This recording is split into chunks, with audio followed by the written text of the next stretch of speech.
Buenas tardes a todos. Buenas tardes a todos.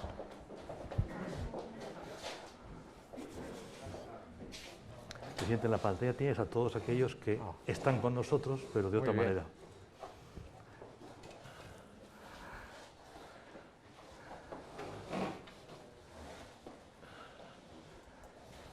Vamos a ver. Estoy mirando mucho.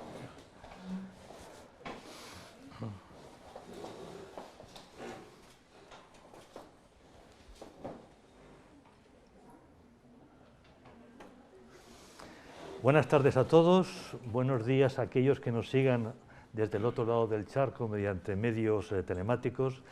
Iniciamos este acto inaugural del aula de liderazgo de este curso académico.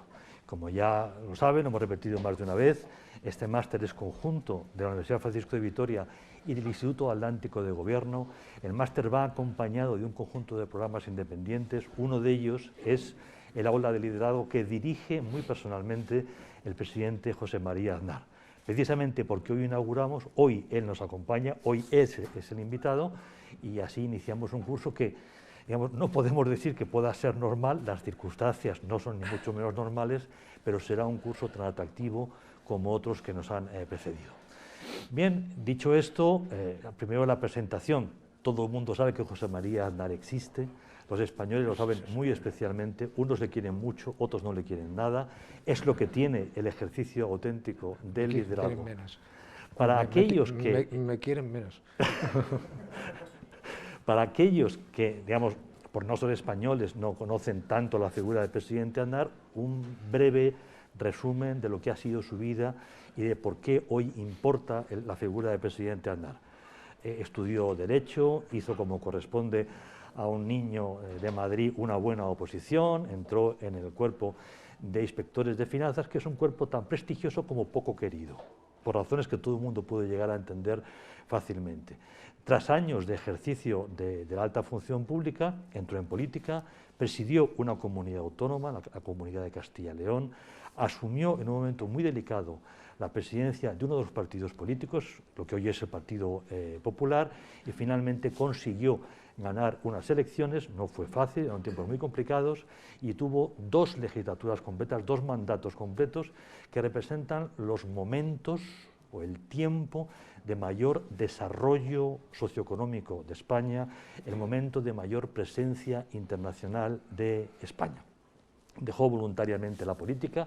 Considero que dos temporadas, 2 mandatos es más que suficiente, que uno tercero ya te arriesgas a que el cerebro pues, no acabe del todo bien, como ha ocurrido con otras personas que han estado tanto tiempo en política. Lo dejó voluntariamente y se dedicó, por una parte, a desarrollar una vida en el ámbito corporativo, que ha sido también muy exitosa, desarrollar una vida desde el pensamiento político a través de un think tank, FAES, y por último creó el Instituto Atlántico de Gobierno precisamente para tener un instrumento a partir del cual poder ayudar a jóvenes de cualquier parte del mundo a desarrollar su vocación política con, digamos, fundamento, con conocimiento.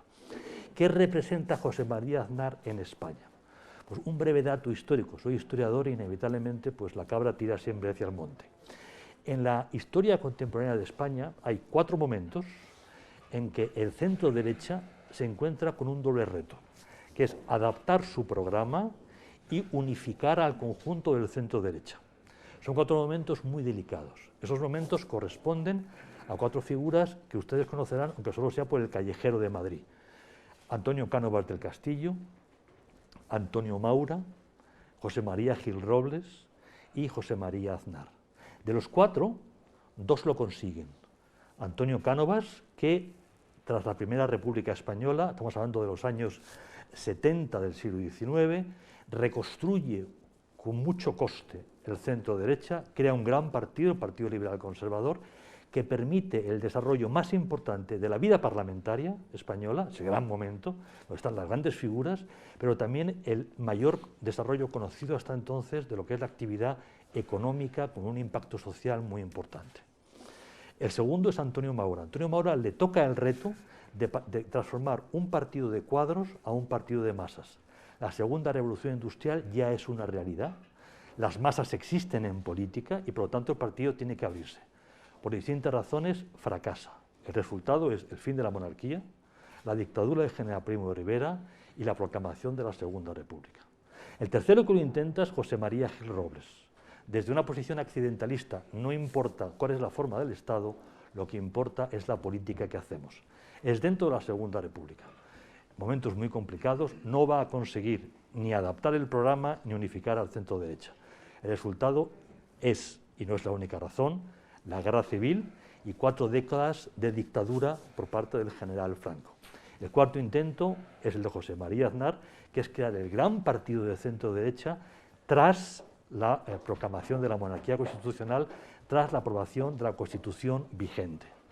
Por eso, José María Aznar es hoy inevitable cuando hablamos de política española, porque él dota al centro derecha de un programa, marcadamente liberal e internacional, y a su vez consigue lo más complicado para el centro derecha, que es la unión, demostrar que todos los grupos del centro derecha, que todas las corrientes pueden convivir. Nunca es fácil. Antonio Cánovas, en su correspondencia privada, reconoce que es lo más duro de su vida. O sea, el rival es rival, el enemigo siempre está en casa, no nos engañemos. Para él lo más duro era aguantar a Pidal y toda esta gente que estaba dentro del partido, pero lo consiguió. Para José María Aznar tampoco fue fácil, pero lo consiguió y dotó a España de un partido con 10 millones de votantes estables, un programa y una presencia internacional muy fuerte. Por eso, insisto, es una figura relevante y por eso está permanentemente en el debate y por eso está hoy con nosotros. Para abrir el debate, presidente, gracias una vez más por estar con nosotros. Uno de los temas que permanentemente tratamos en el máster de hace 3-4 años es el dichoso cambio de época. Están cambiando muchas cosas, la ingeniería nos está llevando a un mundo nuevo, la cibernética, la biología, etcétera, etcétera. Pero esta mañana teníamos una clase especial, voluntaria, de 2 horas, con alumnos de grado, para discutir grandes libros. Y el libro que tratábamos hoy era El Príncipe de Maquiavelo. Y la conclusión que sacaban nuestros alumnos de 20 años es impresionante cómo las circunstancias son tan distintas a las de hoy, paso de la Edad Media a la Edad Moderna, el Renacimiento de fondo, una Italia fragmentada, y lo que ocurre, lo que se percibe en el libro El Príncipe de Maquiavelo es que la forma de hacer política es casi igual que la de ahora. Es decir, cambian las épocas, la administración tiene distintos retos.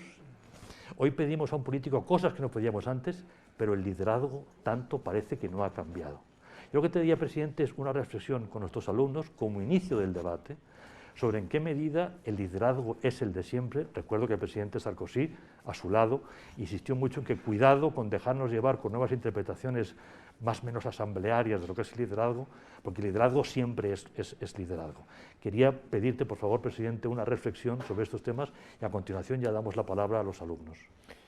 Bueno, en primer lugar, muchas gracias, Valentino, y encantado de estar aquí. Muchas gracias a todos vosotros por estar aquí. Muchas gracias también a todos los que nos siguen online. Encantado de volver a poner en marcha el aula de liderazgo. Muy agradecido por tu presentación, que yo creo que ha sido un poco excesiva, pero bien, estamos. Entre Antonio Cánovas del Castillo y mi modesta persona hay muchas diferencias, pero hay una que yo agradezco especialmente y lo siento mucho que fuera así, ¿no? Y es que él fue asesinado y yo no, pero estuve a punto. Pero lo intentaron. Lo intentaron, sí, estuve a punto, ¿no? Pero lo que decías y lo que decía de las diferencias fundamentales. ¿Quién era el modelo de Maquiavelo? Tuvo varios, pero uno era de por Tuvo aquí. varios, pero uno era cercano y bien conocido, que era Fernando el Católico, ¿no? Hoy nos tenemos que conformar con otras categorías, ¿no? Esa es una diferencia muy relevante. El siguiente, el Renacimiento, es una de las épocas, en mi opinión, más apasionantes de la historia de la humanidad, ¿no?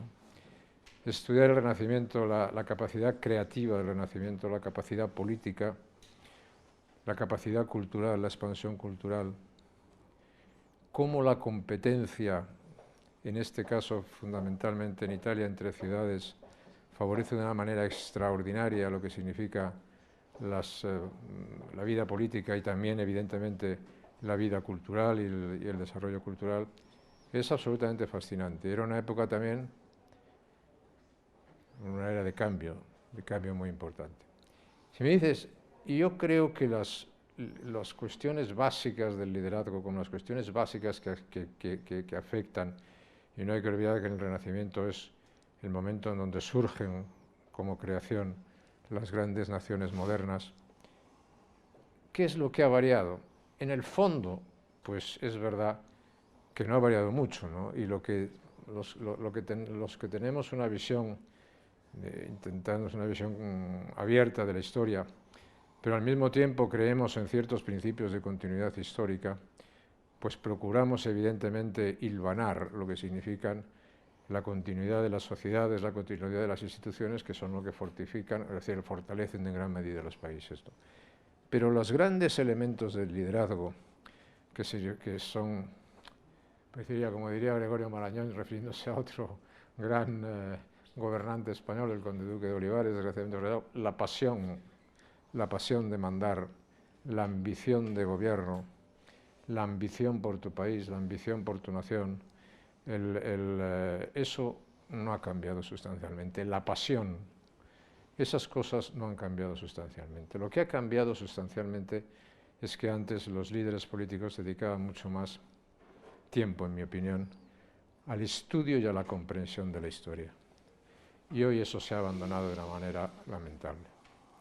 Entonces hoy vemos muchos líderes políticos, entre comillas, que están inventando la rueda todos los días, que están descubriendo el Mediterráneo todos los días, que piensan que lo políticamente inteligente, lo políticamente interesante es partir de cero todos los días, como si nada se hubiese hecho, como si nada hubiese construido, y que además desprecian el conocimiento histórico. No tienen el menor interés por las tendencias históricas, no tienen el menor interés por aprender, no tienen el menor interés por comprender. Y cualquier líder político medianamente respetable, sensato y responsable sabe que sin el conocimiento de la historia, sin el conocimiento de los hechos, y sin su comprensión, es absolutamente imposible entender lo que pasa en ningún mundo, pero muy especialmente en el mundo de hoy, ¿no?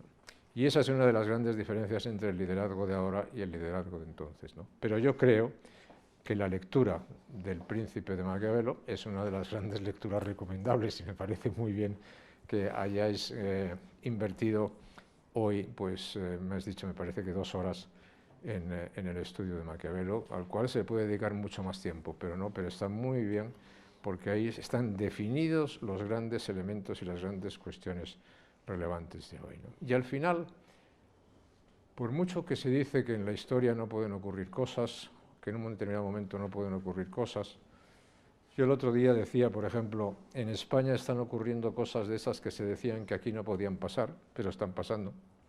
Pero del mismo modo que se dice, oiga usted, la competición entre poderes hoy no puede llevar a grandes conflictos, no, ¿y por qué no? ¿Y por qué no? Del mismo modo que se decía, oiga, las relaciones económicas garantizan que no haya conflictividad entre las naciones, pues en el siglo XX la Primera Guerra Mundial es un ejemplo de ello, ¿no? ¿Por qué? Porque por encima de todo eso, cuando una determinada pasión arraiga en los pueblos o salen líderes excesivamente pasionales, convencidos de que la identidad debe prevalecer sobre cualquier otra causa, especialmente sobre la razón, pues esos peligros siempre existen. Desde ese punto de vista, el liderazgo sigue conteniendo las mismas notas y las mismas consideraciones que contenía en la época del Renacimiento. Muchas gracias. Yo te seguiré haciendo muchas preguntas, presidente, sobre todo porque estamos en una época tan complicada que son muchas las dudas, pero este es un acto para los alumnos, no para mí. Dudas que se comparten, ¿eh? No lo dudo. Muchas cosas. Bueno, si alguien presente o alguien alguien quiere hacer una primera, por favor, adelante. Te rogaría que te presentaras primero. Tiene que acercarse al micrófono para que sus compañeros le puedan escuchar. El micrófono, pero no sé si está activo. Está bien. Bueno, primero mi nombre es Edgar Camacho, soy alumno del Máster de Acción Política. Y bueno, esto es una oportunidad genial. No creo que no todos los días. ¿De dónde eres tú? De Venezuela. De Venezuela. Bueno, decía que esto es una oportunidad genial. No todos los días tenemos la oportunidad de entrevistar o de preguntarle algo a alguien que haya estado en un alto cargo en un país, siendo presidente. Y a mí se me ocurre una pregunta fundamental. Usted fue presidente en el evento que marcó la historia de Estados Unidos, que es el 11 de septiembre. Y según leí en algún momento, España adoptó una posición de apoyo contra la guerra del terrorismo de Bush. Y pueden haber muchas respuestas, puedo encontrar muchas respuestas yo en internet sobre por qué España tomó esta posición, pero creo que yendo a la fuente de quién era el presidente de gobierno, en ese momento creo que es un privilegio que no voy a tener todos los días. Y quería saber cuál era su impresión al respecto de por qué España toma esa posición, incluso en contra de buena parte de la opinión pública, incluso en contra de buena parte de la política internacional, de apoyar al presidente de Estados Unidos en ese momento, a Bush, e ir en contra del terrorismo y la invasión de Afganistán y todo eso. Y por supuesto tomando en cuenta que hoy por hoy el flagelo del terrorismo sigue activo. ¿Qué posición deberían tomar los gobiernos sobre esto, evaluando precisamente que esto sigue igual de activo, creo yo, que cuando comenzó? Y bueno, muchas gracias. Pues muy bien, con mucho gusto. El 11 de septiembre es una de las fechas que cambia el curso de la estrategia y de la historia. Y el 11 de septiembre queda ya en la historia como una fecha clave, ¿no? Hay un antes y un después del 11 de septiembre. El 11 de septiembre el país más poderoso del mundo fue brutalmente atacado por el terrorismo, ¿no? Hasta esa fecha, el terrorismo había sido visto de una manera más doméstica y local, no de una manera global. Es una de las grandes diferencias.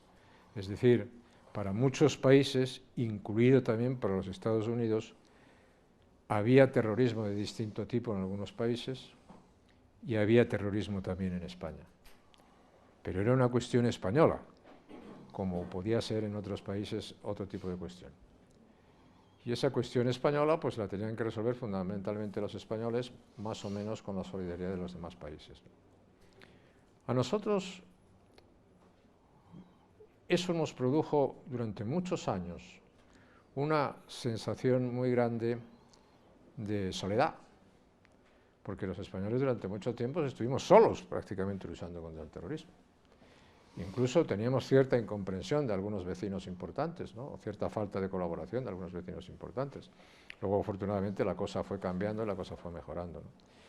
Pero, evidentemente, en esos momentos en donde además se producen fenómenos de desarrollo del terrorismo en otras partes del mundo, fundamentalmente en el mundo musulmán, por llamarle de esa manera, pues comienzan a cambiar algunas cosas, y todos sabemos de ataques terroristas importantes no solo en Oriente Medio, sino en Europa, en Roma, o voladura de aviones, etcétera, etcétera, secuestro de aviones, todo eso existía, ¿no? Pero insisto, no era considerado como una cuestión global.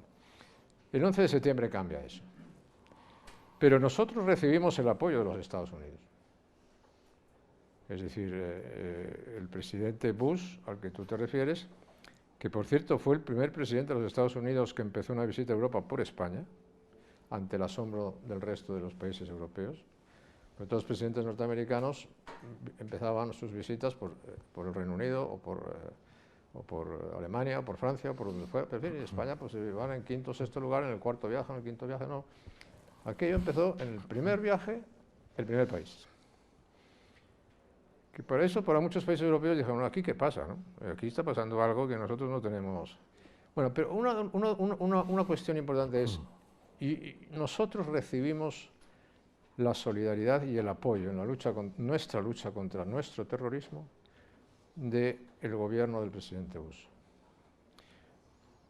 Me parece absolutamente elemental, es decir, que cuando los norteamericanos, encabezados por el presidente Bush, reciben un ataque terrorista brutal, España sea solidaria. Me parecería, la solidaridad es algo que en la política internacional, como en todo, no debe funcionar en sentido unidireccional, ¿no? Es de ida y vuelta, ¿no? Y por lo tanto tú tienes que comprometerte a hacer cosas por los demás, por tus aliados, por tus amigos, y el concepto de aliados es muy importante, podemos hablar de eso luego, es muy importante, ¿no? Y por eso nosotros recibimos una solidaridad y respondimos con una solidaridad. Y respondimos con una solidaridad dentro de nuestras convicciones atlánticas, dentro de nuestra pertenencia al marco de la Alianza Atlántica y dentro de nuestros compromisos bilaterales con los Estados Unidos, ¿no? Y además todo el mundo sabía en ese momento que todo aquel que tuviese problemas terroristas podía contar con España. España había sufrido demasiado como para no ofrecer su solidaridad a los demás. Eso puede tener un coste de incomprensión, eso puede tener un coste político, pero lo que es importante es la coherencia del país, y naturalmente si esa coherencia del país al país o a la nación le hace más fuerte o no le hace más fuerte, ¿no? Por lo tanto, yo creo que ese es un episodio que responde a lo que significa la coherencia lógica de una posición y de una necesidad española, lo cual efectivamente pues para España produjo frutos importantes como las posturas coherentes normalmente suelen producir, ¿no?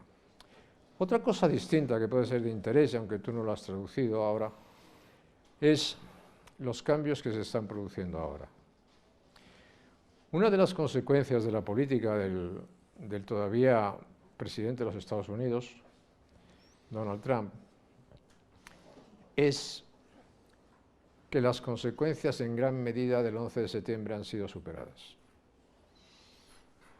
Es decir, ¿a qué llamo consecuencias del 11 de septiembre en algunas medidas? Pues llamo a la presencia norteamericana en Afganistán, a la presencia norteamericana en Irak, a la presencia norteamericana creciente en el Medio Oriente, a las determinadas operaciones específicas que se hacen o se pueden hacer en distintas partes del mundo.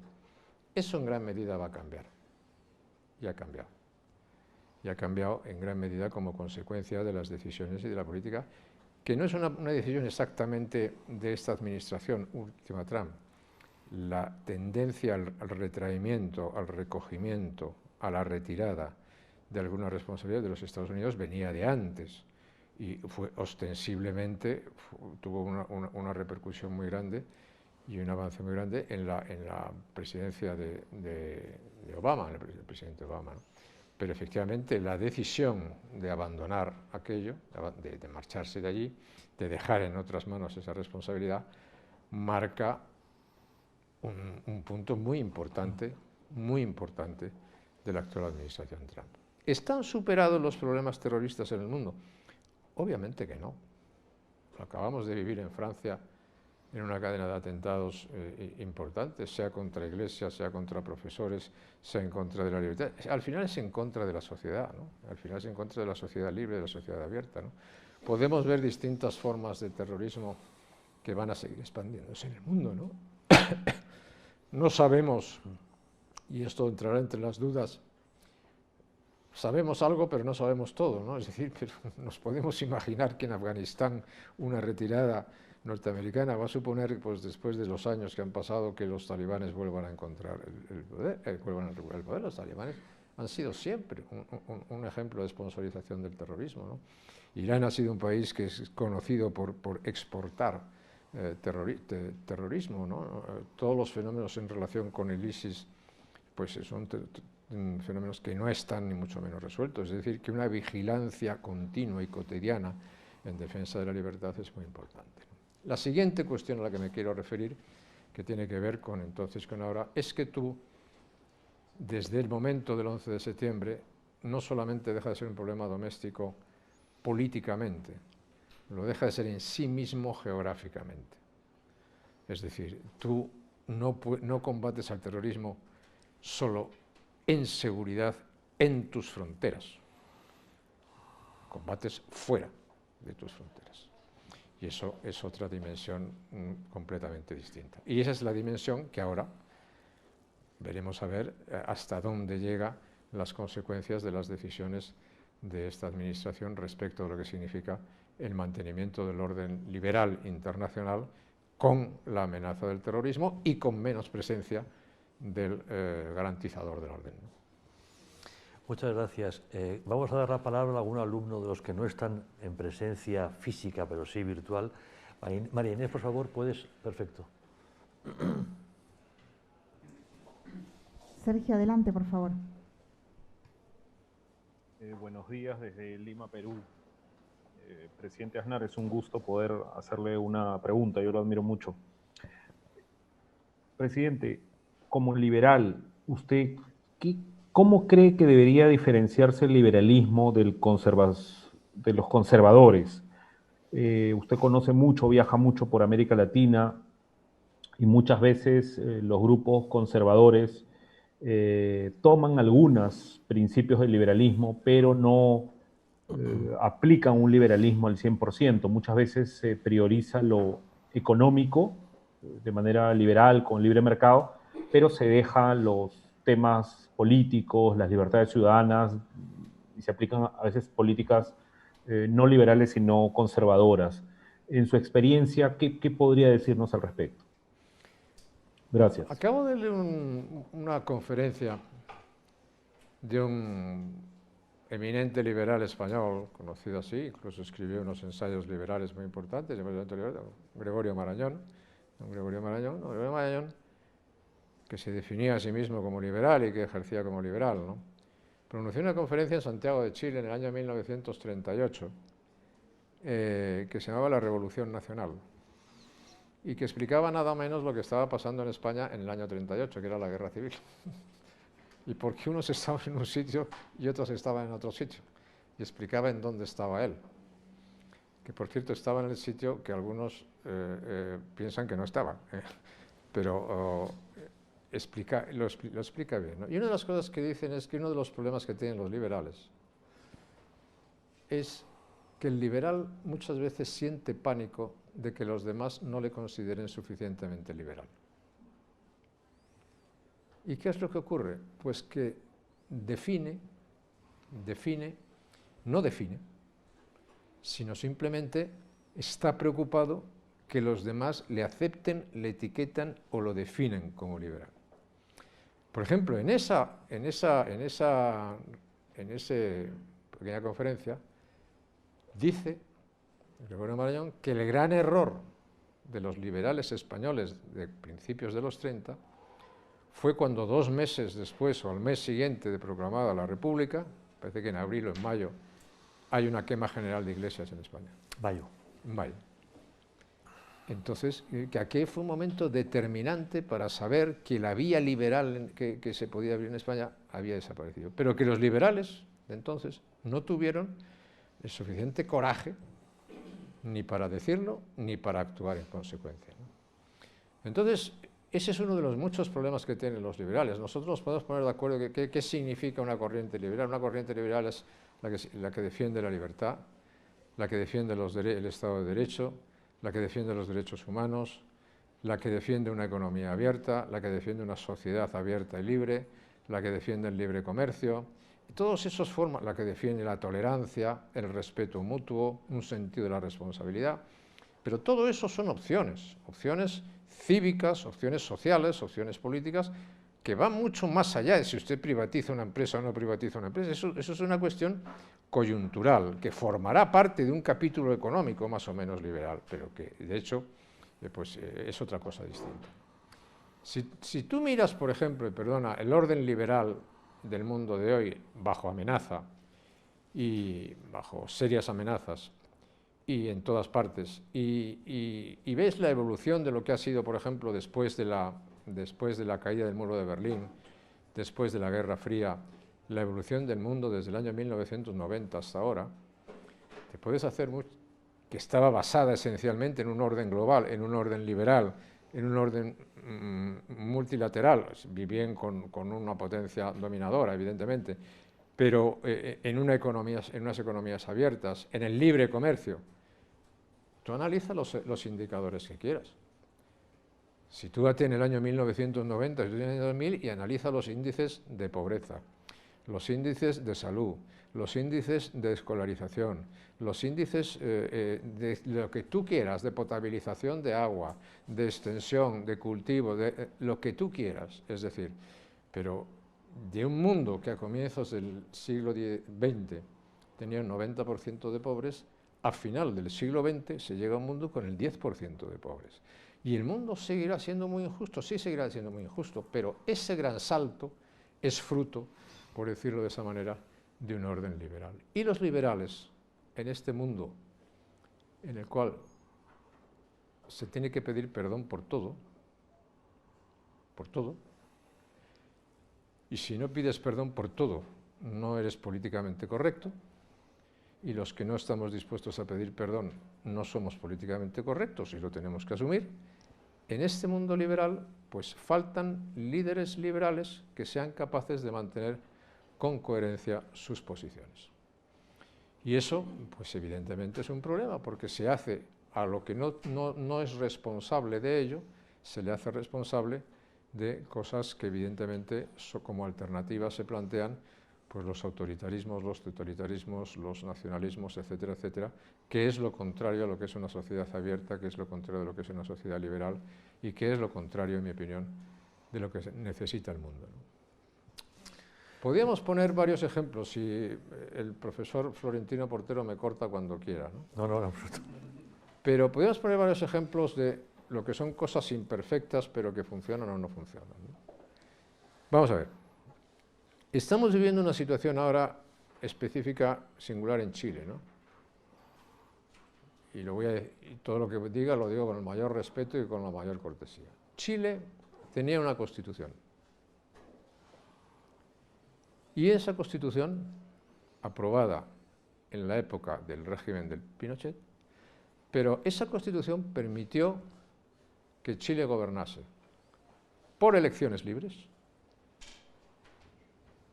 Don Patricio Aylwin, de centro izquierda, don Eduardo Frei, de centro izquierda, Ricardo Lagos, socialista de centro izquierda, Michelle Bachelet, socialista de centro izquierda, y Piñera, de centro derecha.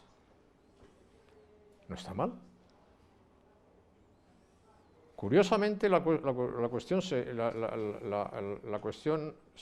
volcán se pone en erupción cuando está gobernando el centro derecha, curiosamente. Pero bueno, ahí se toma una decisión y es convocar un referéndum y abrir un proceso constituyente. ¿Quién hace el proceso constituyente? El proceso constituyente lo va a hacer una convención de ciudadanos. El profesor Portero me corregirá. Pero yo, esa denominación y esa fórmula, desde la Revolución Francesa, no la conozco. Entonces me dicen, ¿eso puede funcionar? Puede funcionar. ¿Puede no funcionar? Puede no funcionar. Y ahora te daré un dato. En los meses donde ha pasado eso, el mayor tráfico de redes sociales del mundo se producía en Chile. Y ahora dime, ¿y cómo es posible? Pues mire, es posible porque hay muchos actores jugando ahí. Pero bueno, si usted me dice, oiga usted, si los chilenos deciden que es el momento de cambiar la transición, pues yo le deseo el mejor destino posible a los chilenos. Pero se me dirá, ¿estás usted hablando de los chilenos? ¿Por qué no hablas de lo tuyo? Yo hablo de lo mío. Porque aquí parece que también se ha decidido acabar con lo que significa la transición política en España. Y claro, la transición política en España fue imperfecta, que naturalmente imperfecta, porque el concepto de perfección no existe, ni en la vida política ni en ninguna cosa. Pero naturalmente que fue imperfecta, simplemente ha dado lugar al periodo más largo democrático, de mayor estabilidad, de mayor prosperidad, de mayor seguridad, de mayor bienestar que ha vivido España. Entonces me dice, y ahora eso lo ponemos en cuestión. ¿Y lo ponemos en cuestión en nombre de qué? Porque no se está poniendo en cuestión en nombre de que vamos a tener más libertad o más democracia o más Estado de Derecho, ¿no? O más estabilidad o más prosperidad, no. Lo estamos poniendo en cuestión en el sentido contrario, que vamos a tener menos libertad, menos democracia, menos crecimiento, menos oportunidades. Eso es lo que está ocurriendo, ¿no? Entonces, eso es lo que decimos. Entonces, ¿puede pasar? Sí puede pasar. ¿Cuál es el terreno donde un liberal se tiene que mover? No aceptar esto y decirlo. Y callarse es hacerse en gran medida cómplice de unos procesos o de unas derivas históricas que pueden conducir a muy mal destino a los países, a distintos países, ¿no? Antes contestaba a un amigo venezolano, ¿no? Pues está también el ejemplo. Venezuela era de los países también donde se decía, estas cosas aquí no pueden pasar en otro. Pues sí pasaron. Y en todas las cosas pueden pasar, por eso el cuidado por la libertad, el cuidado de las cosas y el ejercicio del liderazgo responsablemente es tan importante. Pero para los liberales su función fundamental es no intentar agradar a los demás, sino defender claramente su concepto de una sociedad libre y de una sociedad abierta. Esa es la función del liberal. Muchas gracias. Creo que había una pregunta por aquí. Siento obligarte a levantarte, pero...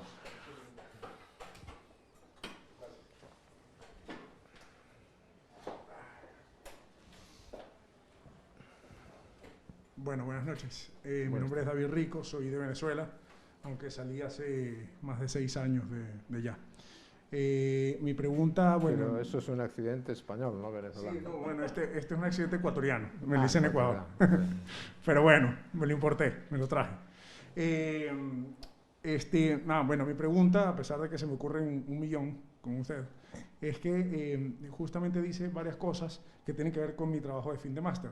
Decía que en esta conversación que los liberales tienen que tomar postura ante lo que está pasando, ¿no? Ser firmes ante lo que está ocurriendo, que eso es al final una postura reaccionaria ante lo que está ocurriendo, pero por lo menos en Latinoamérica muy pocos ciudadanos entienden o saben o comprenden cuál es el planteamiento al futuro que plantean los liberales, porque hablar de libertades, de democracia, de derechos humanos y de respeto, son conceptos muy etéreos que para la mayoría de la población latinoamericana quedan en el aire, quedan como que con eso no como, ¿no? Al final de cuentas, por el otro lado me están hablando de ayudas, de subvenciones, de programas sociales, que eso sí lo veo, porque salgo a la calle y veo a mi médico de calle, o me regalan un saco de comidas, o eso se ve, al final de cuentas eso se palpa, ¿no? Entonces, eso por un lado. Y por otro lado, y disculpe que utilice, es que estoy aprovechando para mi trabajo de fin de máster, y creo que no hay nadie que pueda responder mejor que usted.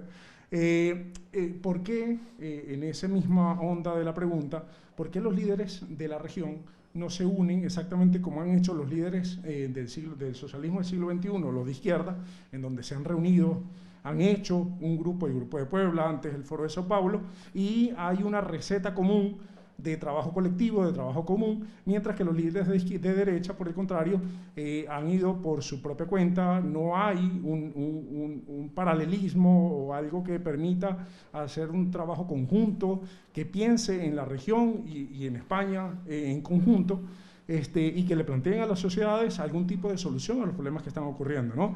Por el contrario, vemos gobiernos medianamente mediocres, como los que están pasando en Colombia, en Ecuador, en Chile, o populismos como el de Nayib Bukele.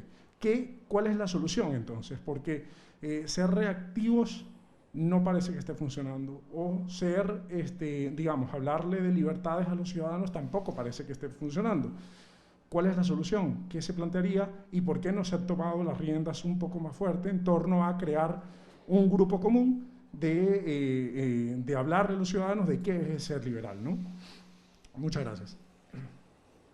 Encantado. Bueno, empezando por el final, te diré que precisamente la semana pasada, el día 17 en concreto, el día 17 se firmó un documento que fue la Declaración de Madrid, que es una declaración firmada por más de 20 ex jefes de Estado y de Gobierno iberoamericanos, bajo la denominación de IDEA. IDEA es una iniciativa que significa Iniciativa Democrática de España y las Américas, que engloba multitud de antiguos jefes, más de 30 jefes de Estado y de Gobierno. Este documento lo han firmado 22, como lo podían firmar, y está abierto a que lo firmen más, ¿no?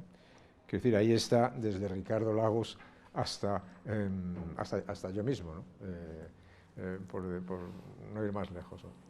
Y entonces hemos hecho ese documento pensando en qué. Hemos hecho un documento pensando en la situación actual de Iberoamérica, de Latinoamérica, y decir, y el documento no se llama por casualidad ahora o posiblemente nunca, se llama así, ahora o posiblemente nunca. ¿Qué quiere decir eso? Quiere decir, oiga, nosotros en el contexto actual del mundo entendremos que tenemos que decir, primero, América Latina existe, cosa que mucha gente se olvida de su existencia. Segundo lugar, nosotros tenemos que ser conscientes de las consecuencias que están produciendo en las sociedades, en todas nuestras sociedades, no solamente esta pandemia, sino también los efectos de la crisis anterior y otros defectos, evidentemente, que pueden tener los países, sea desde el punto de vista institucional, sea desde el punto de vista social, sea desde el punto de vista económico, etcétera, etcétera, y que pueden golpear de una manera más clara a los más frágiles y que pueden golpear especialmente de una manera más clara a las clases medias latinoamericanas, que son frágiles y que estas crisis les pueden hacer retornar a situaciones anteriores, digamos, de semipobreza. Eso es un retroceso muy grande para los países. Tercero, nosotros queremos que la salida de esta situación sea una salida de crecimiento en libertad. ¿Por qué? ¿Qué quiere decir eso? Quiere decir una economía libre, quiere decir que el Estado de Derecho funciona, que las instituciones funcionan, que las personas tienen oportunidades, que se genera crecimiento económico, que hay empleo y que eso da oportunidades a las personas. Y eso es perfectamente medible y mensurable. Yo no quiero una sociedad dependiente de un subsidio del Estado, quiero una sociedad donde las personas tengan oportunidades y tengan trabajo y se valgan por ellas mismas. Una cosa es la red social de protección y otra cosa es coger a un país y hacerle totalmente dependiente. Eso está al servicio del tirano que quiere hacer eso, del dictador que quiere hacer eso, pero eso es lo contrario a una sociedad libre, ¿no? Entonces, hay muchos ejemplos que se pueden poner de eso, hay muchos ejemplos que se pueden poner en sentido contrario. Ese grupo es yo no diría que ese grupo es exactamente lo contrario a lo que es ahora el grupo de Puebla, pero digo que es un grupo de personas con sus matices y sus diferencias, pues que ese grupo de personas es capaz de agruparse en torno a unas ideas que consideran que es mejor para el documento, ¿no? Y en este caso para Latinoamérica, ¿no? ¿Y qué es mejor? Oiga, mire usted, yo creo que es mejor que en Venezuela haya unas elecciones libres que una que no las haya. Es mejor intentar que haya una democracia que no seguir en la situación actual. O sea, digamos quién es el que da o quién no da de comer. Miramos la situación de qué países. Si vamos país por país, ¿cuándo se han producido en muchos países la experiencia de lo que significa la articulación de políticas abiertas y liberales y cuándo se han producido fenómenos, digamos, de apropiación o de extracción de los recursos del país, ¿no? Eso es extraordinariamente complicado, ¿no? Dígame usted, por ejemplo, o dime tú, el peronismo en Argentina, ¿no? Dime tú, ¿cuál es la situación? ¿Cuántos default necesita más Argentina? ¿Uno cada 10 años? Ya tiene uno cada 10 años. ¿Cuántos niveles de pobreza? ¿Y eso por qué a qué se ha debido? No es esa, en mi opinión, yo respeto, pero no es esa la situación. Es decir, yo creo que Chile es un país mejor objetivamente que hace 20 años, con todos sus problemas y todas sus dificultades, y todas sus ineficiencias, pero claramente mejor que hace 20 años. Y sinceramente creo que España era mejor, en este caso era mejor hace 20 años que ahora, pero en términos generales se puede decir que la España de la transición es claramente mejor que la España anterior. Entonces, yo creo que la definición de la articulación de esos programas es muy claro. Tú tienes que defender esos principios que tienes que defender también en el orden internacional, ¿no? En el orden internacional tú puedes decir, oiga, yo defiendo el libre comercio, o no lo defiendes.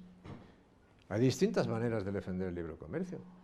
Tú puedes defender el Estado de Derecho en tu país o decir independiente, o puedes decir yo voy a dedicar a tomar la justicia. Pues, mire usted, las redes asistenciales, ¿tú crees que las redes asistenciales de las democracias liberales europeas son peores ¿Que las de los sistemas autoritarios o totalitarios? No, ni muchísimo menos.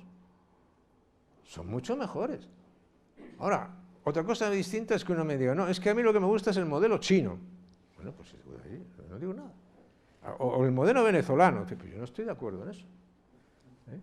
Entonces, esas políticas son las políticas que hay que defender, y que hay que defender claramente, explicándolo a las personas y explicándolo a la gente. No es fácil, pero es la tarea que tienen los líderes políticos, ¿no? Y es la tarea que tienen que convencer a las sociedades. Intentar que las sociedades vayan en una dirección y las naciones vayan en una dirección que es la que se considera la dirección adecuada y más conveniente, ¿no? Pero sobre todo que se faciliten oportunidades a las personas, ¿no? Yo desearía, por ejemplo, que en España, en mi país, hubiese muchísimas más empresas de las que hay ahora. Hubiese muchísimas las empresas que creasen empleo, que es donde sale. Yo no quiero ver 5 millones de españoles cobrando subsidio de desempleo. Que lo cobre el que lo tenga que cobrar. Pero me gustaría ver a esos 5 millones de españoles que cobran subsidio de desempleo con un sistema de oportunidades, trabajando con un empleo. Eso es lo que hacen los países, ¿no? Y sobre todo, esto hay que explicárselo, si me permites, muy especialmente a los jóvenes, ¿no? De todas las cosas que a mí me preocupan ahora, que son muchas, la situación de los jóvenes en España, en general en el mundo que vivimos nosotros, ¿no? Pero en España me parece dramática. Y muchos de ellos no se dan cuenta. Y hay que decírselo. Nosotros estamos viviendo en una sociedad y estamos creando una sociedad, sobre todo, especialmente ahora, y eso responde a decisiones políticas que te voy a explicar a continuación, que literalmente están expulsando a los jóvenes del país. Que a los jóvenes españoles se les está dando un dilema, se les está poniendo un dilema muy claro, y es tener que arrastrarse para pagar la inconmensurable deuda que le vamos a dejar, o marcharse a buscarse el futuro a otro lado. Pero eso es una fractura terrible en la sociedad. Y eso tiene unas causas, no solamente es la causa pandémica, no es la causa de la crisis actual, es la causa de que hay una parte de la sociedad que decide organizarse a sí misma, salvarse a sí misma, expulsando a otra parte de la sociedad, que en este caso es la parte más joven de la sociedad. Y eso es una tragedia. Eso lo estamos viviendo en todos los países, pero aquí se está viviendo de una manera muy clara, ¿no? Claro, tú me dirás, bueno, hay circunstancias distintas, sí, hay circunstancias distintas, pero también hay políticas distintas. Tú puedes condenar a una persona a no poder o no tener oportunidades porque tenga que vivir arrastrándose pagando la deuda que injustamente le dejan los demás, para que vivan los demás hoy tranquilamente o mejor. O puedes hacer una cosa que diga, oiga, yo voy a mantener unas políticas de contención y de equilibrio que nos permita que la deuda sea sostenible y que por lo tanto no se condene a nadie socialmente por razones estructurales a un dilema verdaderamente espantoso, ¿no? Bueno, pues esa es una política muy importante.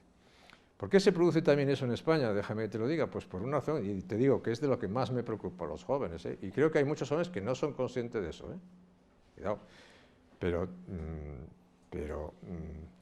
te lo digo de una manera, cuando se pierden objetivos, causas comunes, cuando no hay causas comunes, cuando no hay objetivos comunes, cuando no se sabe cuál es el proyecto de nación, cuando no se sabe qué es lo que se quiere, cuando todo se concentra en un puro ejercicio de poder, al final cada grupo social dice, aquí sálvese quien pueda.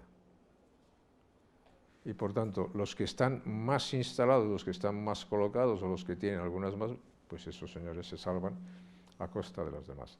Eso es profundamente injusto. Y eso, evitar eso, es una política profundamente liberal. Carolina. Muchas gracias. Creo que es el turno de los alumnos que están al otro lado de la pantalla. No sé quién es el... Adelante, por favor. Sí, gracias. Buenos días, señor presidente. Qué honor desde Ecuador. Mi pregunta es, ¿se puede tener un buen gobierno con una mala constitución? Y no lo pregunto por Chile, donde seguramente la cura será peor que la enfermedad, sino por Ecuador, donde tenemos una constitución de apenas 12 años, diseñada por el expresidente socialista del siglo XXI, Rafael Correa, con un modelo perverso que le permitió cooptar todos los poderes, y ahora tenemos candidatos que ya hablan de cambiar esa constitución. Entonces estamos en el dilema de mantener la institucionalidad con una mala constitución, tal vez solo reformándola, o renovar esta constitución, empezar desde cero y dar pie a que los próximos gobernantes piensen, como usted decía al inicio de su ponencia, que se puede refundar el país cada 4 años. Entonces, ¿cuál es su postura sobre esto? No, un país no se puede refundar cada 4 años, eso ya puedes estar absolutamente segura que no. Y los gobernantes tenemos que ser todos los gobernantes tienen que ser lo suficientemente humildes para saber que eso no es posible. Pero una buena postura y una buena aproximación liberal a eso es que los liberales no intentamos cambiar el mundo cada 4 años. Los liberales lo que intentan la reflexión de los liberales es decir, ¿cómo puedo mejorar yo el mundo durante 4 años? Mi país, que es distinto. ¿Cómo puedo mejorar? Al final la política es un ejercicio de ambiciones y de limitaciones. Y es un ejercicio de expectativas y de responsabilidades. Tú no puedes lanzar todas las ambiciones sin tener en cuenta las limitaciones que tienes, ni declararte tan limitado que prives al país de cualquier tipo de ambición. Y lo mismo pasa con las expectativas. Hoy vivimos en un mundo de enormes expectativas. Y vender expectativas es lo más fácil que hay. Solamente hay que contestar a una pregunta difícil cuando se venden demasiadas expectativas. Y es, ¿me puede usted explicar, por favor, cómo las va a pagar? Esa es la pregunta. ¿Me puede usted explicar, por favor, cómo las va a pagar? ¿O quién la va a pagar? Porque una cosa son los periodos coyunturales de necesidad y otra cosa son las decisiones estructurales de carga para el futuro, que es de lo que yo estoy hablando. Nadie discute que las necesidades coyunturales hay que atenderlas. Lo que se discute es que las estructuras no pueden quedar consolidadas para hacer imposible la vida de las generaciones más jóvenes. Entonces, en ese caso, yo no tengo, sinceramente, yo no tengo receta. Yo lo que digo y deseo que Ecuador encuentre un camino también de sociedad estable y de sociedad libre, de sociedad abierta y de oportunidades, y creo que en las próximas elecciones tiene una gran oportunidad para hacerlo. Es a los dirigentes ecuatorianos a lo que les corresponde decir si el país es gobernable y deseable con esa Constitución o no es gobernable con esa Constitución. Es decir, construir democracias sobre constituciones autoritarias es muy complicado y por lo tanto de alguna manera eso habrá que corregirlo, ¿no? Las democracias se suelen constituir sobre constituciones razonablemente democráticas, ¿no? Y eso es lo que los dirigentes ecuatorianos tienen que decidir. Yo creo que Ecuador tiene una gran oportunidad ahora y espero que la aproveche. Muchas gracias. Pasamos ahora a esta sala. ¿Hay alguien que quiera hacer una pregunta? Adelante, por favor, se acerca al micrófono. Hola, muy buenas. Hola. Soy Ángel Antonio Pascua. ¿De dónde, Ángel? Bueno, yo soy colombiano y ya que lo dice que usted fue presidente de Castilla y León, mi padre era de Aldea Dávila. Nada menos, ¿eh? Sí, señor. Salamanca. Exactamente. Entonces, se habla del liderazgo. Yo, digamos, de un tiempo Ahora te para acá, contaré una anécdota política de Aldea Ávila. quedo pendiente. Bueno, no, sí, ahorita cuando termines me lo recuerdas que yo te la cuento. Muy bien. Vale. Pareciera que más recientemente el mundo se ha polarizado. Y yo a veces me pregunto cuáles son esos magnetos que tienden hacia los extremos, ¿no? ¿Qué es lo que jala? Y eso también me lleva a reflexionar que evidentemente hay falta de liderazgo en el centro, desde el mundo liberal, digamos, porque no somos los que estamos convocando, sino que las posiciones se alejan y los que antes eran contrincantes ahora parecen enemigos a muerte. Bien. Es eso. Esto es una lección política que yo recibí siendo más joven de lo que soy ahora, quiero decir, que recibí siendo más joven de lo que soy ahora, muy cerca de Aldea de Ávila, en Zamora. Pero allí hubo unos momentos muy complicados en los años 80 porque que había ya problemas de grandes discusiones muy propias de los 80 y siguen habiendo sobre la energía nuclear, allí, muy cerca de ahí, intentaba instalar un cementerio nuclear. Y yo visité un pueblo, una serie de pueblos, no de Zamora, no de Salamanca, sino de Zamora, que también estaba afectada por la situación, digamos, lindante con Salamanca. Y esos pueblos pues, de Zamora pues, son pueblos de personas ya de edad, bueno. Y en uno de ellos yo les pregunté, me acuerdo reunido en la escuela del pueblo, les pregunté, ¿vosotros, ustedes no piensan que esto al final puede ser útil? Que puede traer movimiento, que puede ser bueno, en definitiva, para aquí, desde el punto de vista del desarrollo económico y social. Y se levanta uno y me dice, oiga, si eso fuera bueno, no lo traerían aquí. Y claro, eso es una... El argumento es bueno. El argumento es espectacular. El argumento es espectacular, que el argumento no tiene respuesta. El argumento no tiene respuesta, nada más que la apelación a la esperanza, ¿no? y a la expectativa, ¿no? El argumento no tiene respuesta, ¿no? Pero bien, eso es una pequeña, porque en muchos sitios se reciben muchas lecciones políticas. Y hoy una de las cosas que hacen los políticos con las comunicaciones modernas es que pisan poco suelo, ¿sabes? Pero pisan poco suelo, no van a los mercados como antes, no se llenan los zapatos de barro, no, eso ya es distinto, ¿no? Bueno, una de las características del mundo moderno es la fragmentación. En todas las sociedades. Todas las sociedades hoy son sociedades fragmentadas. Fragmentadas políticamente, económicamente, socialmente, culturalmente. Y las fragmentaciones lo que producen es radicalismos. La sociedad se tribaliza y lo que prevalecen son razones de territorio, de raza, de identidad, de género, de todo lo que se quiera, menos lo que significan el respeto a la libertad individual y lo que se refiere a la construcción de causas comunes útiles para la nación. Es decir, lo que algunos llaman la inexistencia de una conversación nacional que permita un debate ordenado en el cual se puedan definir objetivos y los caminos para llegar a esos objetivos, pues eso en las sociedades actuales está enormemente penalizado.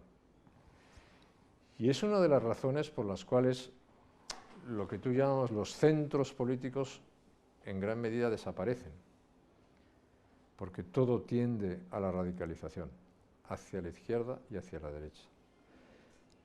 Bueno, esto no es la primera vez que pasa en la historia. Lo que es la primera vez que nos está pasando es una revolución tecnológica tan impresionante, de tantos efectos, tan disruptiva, en tan poco tiempo, y no hemos hecho nada más que empezar. Y eso es otra cuestión distinta. Si tú en los años 30 europeos llegas a preguntar, o llegas a hacer un sondeo, una encuesta, bien que sea modesta, por el futuro del liberalismo en los años 30 en Europa, pues te hubieses quedado evidentemente enormemente decepcionado y decaído, ¿no? Porque la evolución no podía ser, si había algo en minoría en Europa, exactamente, era ese mundo, ¿no? Sin embargo, bueno, tuvieron que pasar acontecimientos como los que pasaron, la llegada del comunismo, la llegada del fascismo, la llegada del nazismo, la llegada de las grandes guerras, todas esas cuestiones, y al final prevaleció un mundo razonablemente liberal sobre los otros mundos, ¿no? Basado en fuertes posiciones centristas en los países. En gran medida la crisis de los años 30 se produce cuando en los países europeos, en Europa me refiero, los países europeos, sus partidos a derecha e izquierda se derrumban. Estás viviendo básicamente ese mismo fenómeno ahora.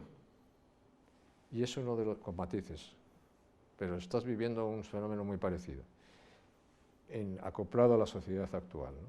Y entonces ahí hay que tener mucho cuidado. Por eso yo creo que todo lo que sea intentar reconstruir espacios, construir espacios en los cuales puedan caber ampliamente una opción, una alternativa cívica, social, económica y política que sea planteada, que tenga unos objetivos claros del país y que limite claramente el radicalismo en los extremos, es muy importante, ¿no? Es muy importante.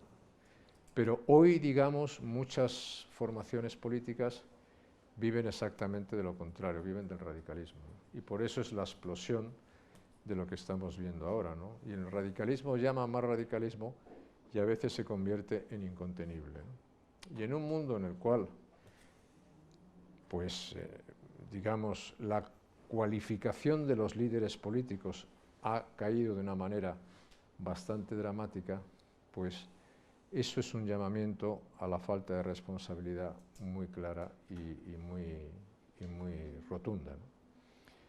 Y muy preocupante, ¿no? Hoy tú, por ejemplo, haciendo una anotación, estás aquí en Madrid, estás en España, pero hoy tú puedes ver o puedes leer las declaraciones de un terrorista ejerciente, como fue Otegi, que sigue defendiendo la acción de los terroristas, que fue, dicho, conviene recordarlo, que fue el secuestrador de nuestro amigo, el embajador Javier Rupérez, no solamente el secuestrador y el interrogador, que fue el miembro del comando que disparó intentando secuestrar a un ponente constitucional, Gabriel Cisneros. Bueno, ese forma parte de una coalición de gobierno. Y ese ha dicho hoy que el voto a los presupuestos generales del Estado, gobierno, es un voto muy importante porque garantiza mucho más el camino hacia la independencia. Claro, mire, lo que hay que procurar es que eso no suceda, es que esas cosas no pasen, ¿no? Pero eso depende mucho de las voluntades políticas y de los liderazgos políticos, ¿no?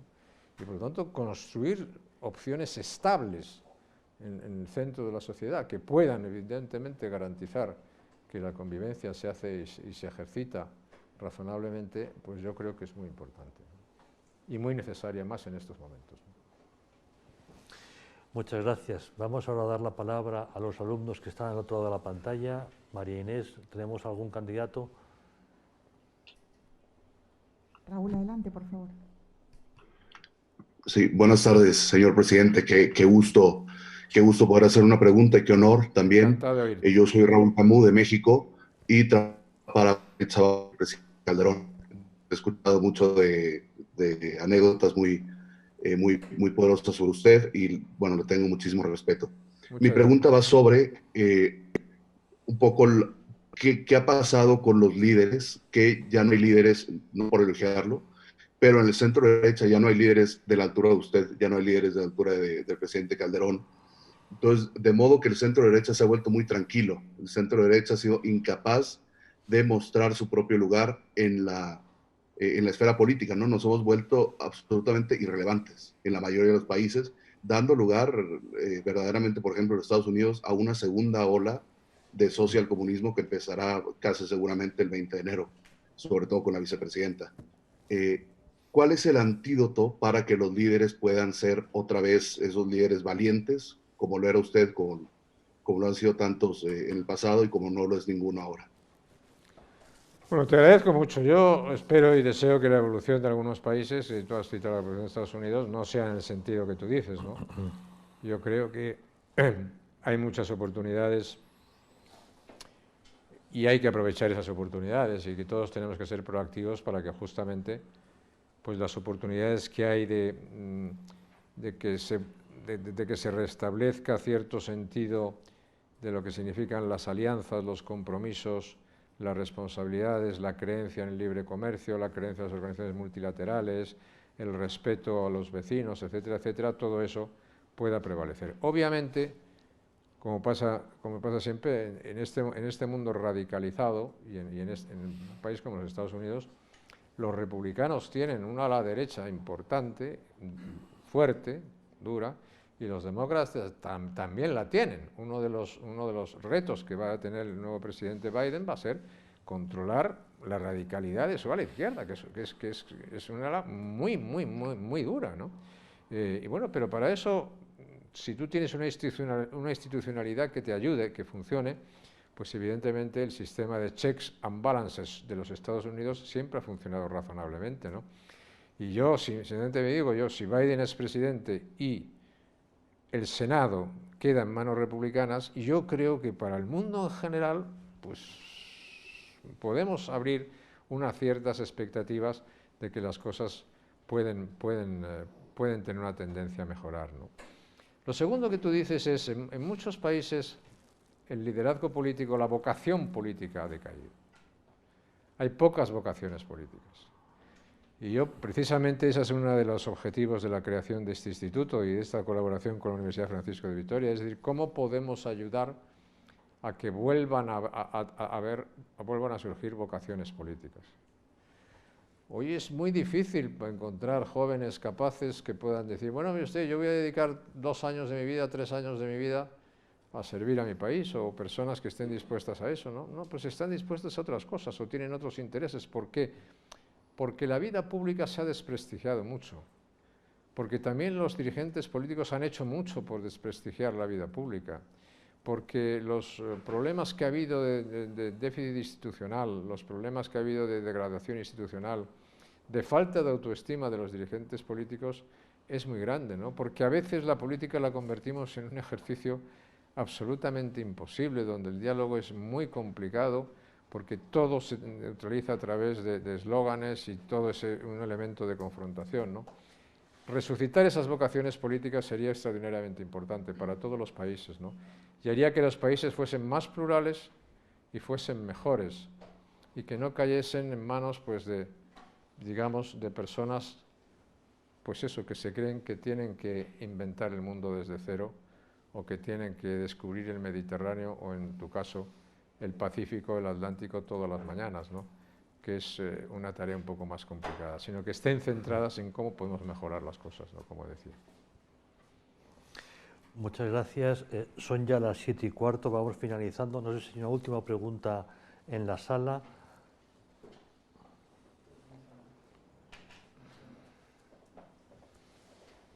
Sí, ¿qué tal? Buenas noches. Mi nombre es Manuel, yo vengo de Venezuela. Bien, reflexionando un poco sobre la entrevista que nos habían dejado en el Canvas, reflexionando un poco sobre los comentarios que he venido haciendo, creo que podemos llegar a una conclusión bastante clara, ¿no? Es que el caos no se llega de manera inmediata. ¿Cómo?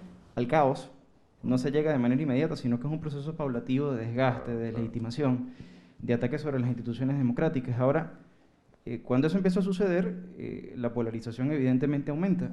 Y en un contexto, y quiero referirme al caso español porque yo creo que con el venezolano ya vivimos una tragedia como para no darse cuenta de ciertos indicios en común que tenemos los dos países. En medio de ese contexto, o sea, ¿cómo se puede, o cómo intuye usted desde su experiencia, que se puedan construir esos liderazgos capaces de generar esos grandes consensos? Porque pareciera que, por lo menos desde el lado de la derecha, parecieran estar más pendientes de conquistarse espacios en comunes que en vez de construir un objetivo en común. Esa es la gran duda, ¿no? En medio del caos, en medio de la deslegitimación, ¿cuáles podrían ser los caminos para construir un liderazgo que sea capaz de enfrentar esa situación? Vamos a ver. Tú dices una cosa que es muy cierta, no quiere decir que las demás cosas que no he dicho no sean ciertas, dices una cosa que es muy cierta, y es hablar de deslegitimación. Es decir, todo proceso de, como se dice ahora, de deconstrucción institucional, necesita primero un paso que es el paso de la deslegitimación institucional. Si tú quieres destruir un sistema, lo primero que tienes que hacer es deslegitimar el sistema. Si no deslegitimas el sistema, no lo puedes en gran medida destruir.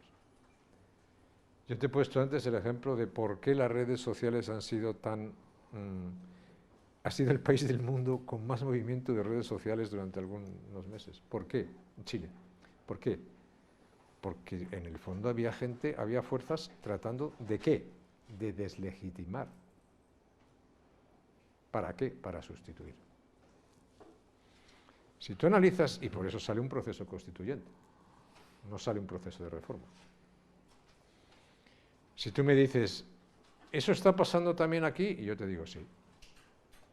Está pasando en España. España está viviendo un proceso de deconstrucción institucional que consiste en deslegitimar las instituciones. Y en el proceso de deslegitimación de las instituciones no hay límites. No hay límites. Porque no se distingue. O sea, si se está en una operación pura de destrucción y de poder. Por lo tanto, no se distingue lo correcto de lo incorrecto, ni lo que es bueno, ni lo que es malo para el país, ni lo que es cierto, ni lo que es incierto, ni lo que es verdad, ni lo que es mentira. No se trata solamente de deslegitimar. Entonces, yo sí he hablado antes de Chile, he puesto el ejemplo de Chile. Es porque los que quieren hacer algunas cosas en España no están pensando en hacer un proceso para mejorar la sociedad española. Están pensando en hacer un proceso constituyente para destruir la sociedad española tal como la conocemos. Esa es la diferencia. Y eso es extraordinariamente importante. Y eso hay que decirlo. Y hay que explicarlo. Y hay que asumir esos riesgos. Vosotros, pues en Venezuela, sois un ejemplo de ello. Venezuela era un ejemplo. Fue un ejemplo, un punto de referencia durante muchos años de una democracia con sus defectos, pero que funcionaba razonablemente bien. Se cometerían muchos errores, pero desde luego no tantos como los que se pueden estar cometiendo ahora, ni al coste que se puede estar cometiendo ahora.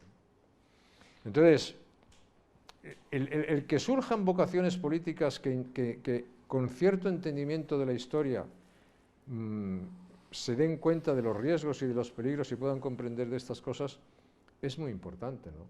Y esa es la tarea que nos puede corresponder a algunas personas, ¿no?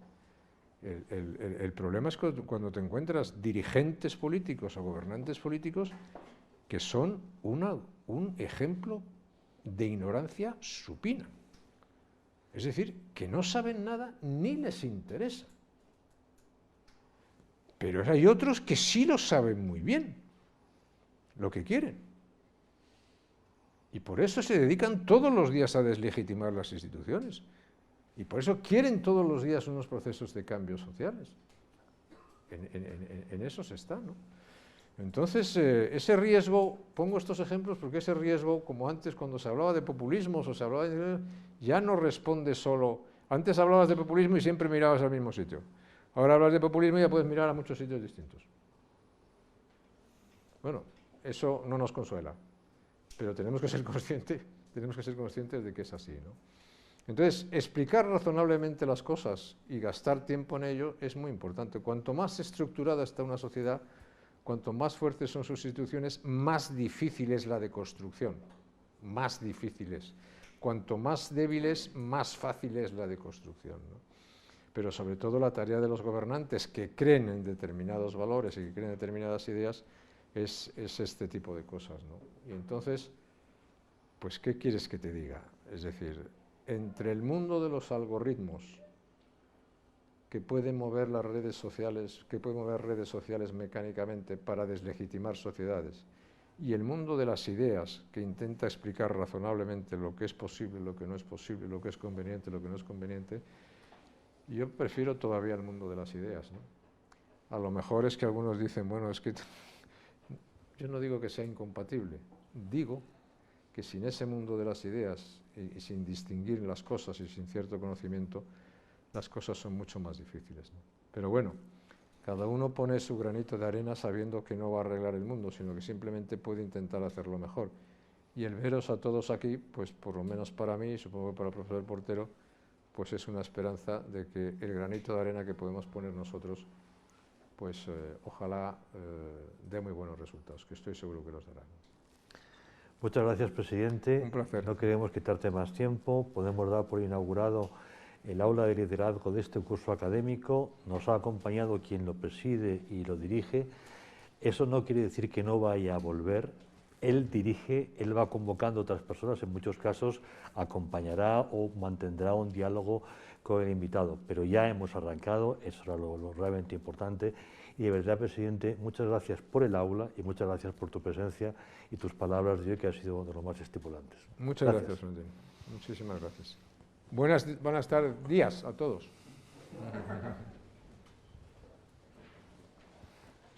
Muy bien.